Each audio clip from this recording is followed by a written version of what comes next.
Welcome to another edition of Top Tips Tuesday, hosted by GCT Property. So this week's tip is the expert tips for those looking to make a strong offer on their next property purchase. So number one is find out the seller's motivation. Why are they looking to sell?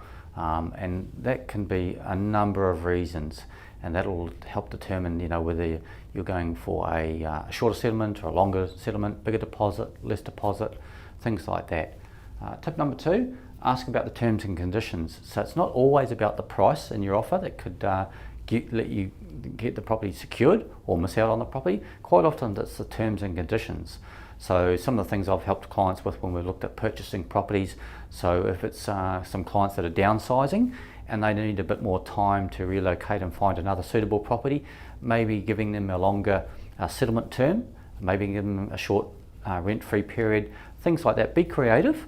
Ask the selling agent, be their friend, ask them the motivation, ask them if those things would be more applicable to the seller. Especially when we're in a very competitive buying market, which we've been in the last few years, and there's generally multiple offers on a lot of these properties. You really have to be at the top of the game and make your offer as appealing as possible to secure the property. So always ask terms and conditions, how relevant is that, as well as the purchase price, of course.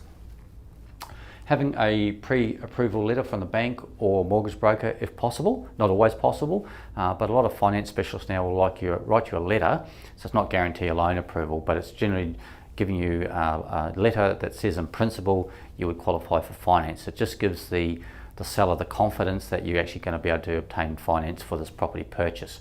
And again, it helps in a competitive market if you've done, you've got all your finances in order and ready to go. Tip number four, show the seller that you're serious.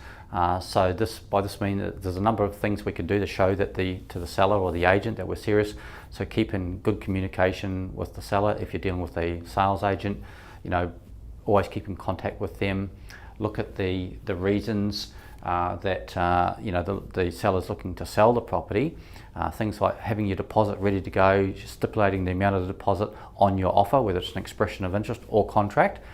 Be precise with your payments and having all those conditions in the contract, and also in terms of the property itself, in terms of inspection. So if you're not a local and you can't physically inspect the property yourself, I'd always recommend that you use a buyer's agent or get a friend or family member to go and inspect the property. So again, it's just about building that relationship up with the seller, or the selling agent can really help when you're in a competitive market.